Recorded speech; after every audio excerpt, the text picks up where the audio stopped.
Hi, I'm Thomas Broadhead. I'm the editor of the Critical Performance edition of the Ives Fourth Symphony. And in this video, I'm going to provide a brief introduction to the story of Charles Ives, which is going to be in the next video in the sequence. You know, Ives's music is not something that necessarily will speak to everyone the first time they hear it because it's so different. And also, it's different from piece to piece. You know, the Second Symphony is a romantic symphony with lots of American tunes thrown in that, makes it quite accessible. But then the fourth is something that can, completely catch you off guard and leave you bewildered unless you have some context for understanding it. Now, there are those who would say, music should speak for itself, and we shouldn't have to have a context to be able to appreciate something. Everything should work like a Mozart symphony, where you can just listen to it without any advanced preparation, and it should just speak to you. Well, that's not always true. If I read a poem to you in a foreign language, it would make no sense to you. You'd have to have the context of understanding the foreign language to be able to appreciate the poem.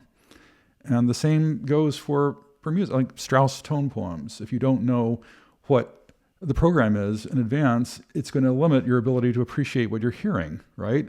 So how would you know what Don Juan is about or Don Quixote are about unless you're told in advance that that's what that music is describing, right? Well, the same is true for Ives and his music. So understanding who he was, what his life story was, I think is really central to being able to enjoy the music, to really be able to get into it and understand it and be moved by it and have a great experience with it. Now, there are detractors who would say that we should be more critical of Ives and his story and not take everything at face value. And let's be revisionist about this. But the problem with that is, if it's the case that Ives fabricated this backstory,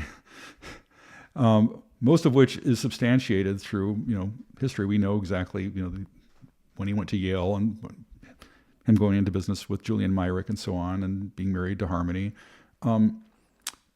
But to try to say that this was all, everything he had to say about his father and his background and all that was just, sort of fabricated to build him up as a composer and to build up his backstory.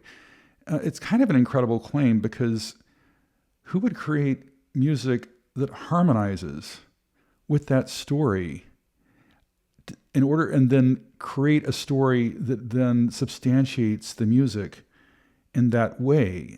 That seems rather incredible to me. I think it makes more sense that there is truth to the story that he tells about the relationship that he had with his father and the experiences he had growing up and how that all contributed to the music that he wrote. And to deny that just creates more complexity, actually. So it is healthy to go back and look at all the documents and examine things and look under the covers and so on. But just to dismiss it all wholesale, I think is really counterproductive.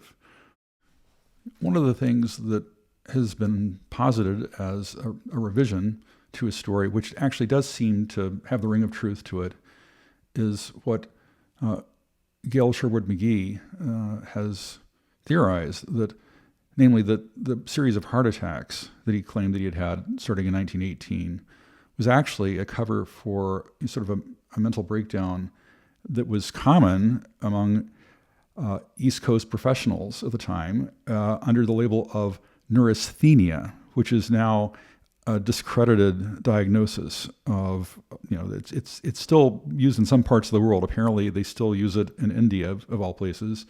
But today, the correlative today would probably be, depression and anxiety with some sort of acute collapse, resulting from them.